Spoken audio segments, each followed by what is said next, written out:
Don, the latest information that we have received is that the man is actually partially freed, but it is still a delicate situation. We're going to take a live look here at the rescue mission now. The thieves had to go through a great deal to try to get onto this Thruway Spring property. First, they had to cut through Kodak Park and then Waste Management. Finally, they ripped this barbed wire and pushed back this fence. Once you pay with coins or credit, you get a little receipt. Then you have to walk to your car. Then place your receipt face up on the dashboard. Angela, what is the latest out there right now? Well, Adam, we do have some preliminary information from a trooper on scene. Now, he tells us that the injured employee, that he has severe burns, possibly covering over 90% of his body. The manager tells me that, believe it or not, it is only 665 calories. He says it's grilled and not deep fried, so it may be a little bit healthier. And Doug, Jenny, I hope you're hungry because I'm bringing this back for you guys. No, I want you to try it. Have you eaten it? No, I'm kind of scared to. Two of the victims in a deadly Webster arson continue their recovery this morning. Elaine Pilato remains in satisfactory condition. Rochester Sheriff will go towards a museum in the Finger Lakes, a battery and storage facility on former Kodak Park property, and perhaps the biggest surprise of all, a senior center in Henrietta. My sister's coming for the holidays. That's your sister. Yeah, you don't have to do anything special for her. No, You could totally tell her, look, I'm going out. Exactly. Here's the key. Let yourself out. Let yourself in. Have cereal in the cupboard. Right? Have yourself a dinner. That's different. Have yourself a dinner. I know Boo Boo was very dear to many of you, all of you who are gathered here. A day after his death, a vigil to remember the life and legacy of 22-year-old Lawrence Richardson. It's just so sad that he's gone, but this has to be an eye-opener for all of us, like, tomorrow's not promised today. And his death especially hard because he was a man who fought for the lives of so many others. Lawrence was a youth organizer for the Center for Teen Empowerment. He advocated against youth violence in the city and often acted as a mentor. We have a young man who's working at Teen Empowerment right now, and Lawrence came in the room, knew this young man, and immediately said, come on, get it together. You know, he saw the potential in him, and he started to use his words to inspire this young man. On Monday night around 7, Lawrence and a friend were on Dayton Street visiting another friend who also worked at Teen Empowerment. Lawrence Richardson's family tells us the three men were leaving this house, 24 Dayton Street. They were walking down the street when another man approached them, shot the three men. Lawrence later died at the hospital. We hoping that it was a mistake. We hoping that it wasn't meant for him because he wasn't that type of guy. We really don't know what happened. Lawrence's death, a reminder on how important his work was. He didn't die in vain.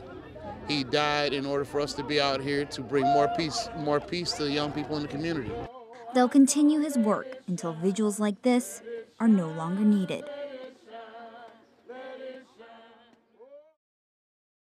My son in our bed was in there. It was a house the Ellis family built into a home. But now what remains is charred wood and burnt metal. Piece by piece, the home they built is coming down. It's basically where we started our family. On Monday morning, a fire swept through their trailer. Gina and Ethan Ellis and their 3 young children escaped, but the fire destroyed most everything inside. This fire started after insulation caught on fire. Ethan Ellis says he was trying to fix some frozen pipes. He wanted to make sure his family had warm water. It's a story that moved the deputies and firefighters who were on scene. As tragic as the incident was, it was just about a guy trying to do the right thing for his family. And I think that's all part of the story that kind of made these deputies compelled to want to do something. The Sheriff's Office and Brockport Fire Department are collecting donations for the family. To see the crying children and just the devastation there and helplessness on the part of the family, I think it just kind of struck a chord with these deputies. Especially to help the youngest of the victims. My little daughter ran upstairs and wanted to give some toys to him too, so I thought that was pretty special. The family says they are overwhelmed with gratitude.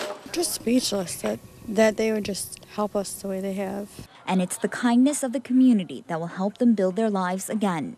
We'll just get back up and do it all over again. Do better, hopefully. There's a saying in Taylor Hosby's family. Never give up on your hopes and dreams. Never. There are words spoken by her great-grandparents. They just wanted you to be successful, and they were pretty much the rock of the family. It's their inspiration Taylor brings onto the court as her East High School teammates make history, being the first City girls team to make it to the state semifinals. Watching her play, you would never know. Well, you know, she had a tragedy in her family with her great-grandparents, and she had a heavy heart all last week. Last Monday, her great-grandmother, Elizabeth Washington, was a passenger in a car that crashed on South Avenue. Elizabeth was heading to the hospital to see her husband, Clee, who had just suffered a stroke. Elizabeth died in that crash. 30 minutes later, Clee also died. Her prayer was to leave before him because she didn't know what to do. So the fact that she did that, it was just amazing. Just 2 days before the funeral, Taylor had to play in the quarterfinals. I wanted to play for them, actually. I wanted to dedicate the game to them. She came to me before the game and said, Coach, I had a dream that I hit some threes. And I said, well, Taylor, you know, dreams do come true. She scored a career best. Either if we won or lost, I wanted to play my best because that's what they would want me to do. A dream fulfilled, thanks to words her great-grandparents told her to live by. On Friday, her team plays in the semifinals. Taylor hopes the same inspiration will lead her team to victory. Do you think they'll be there? Yes. Yeah. They always with me.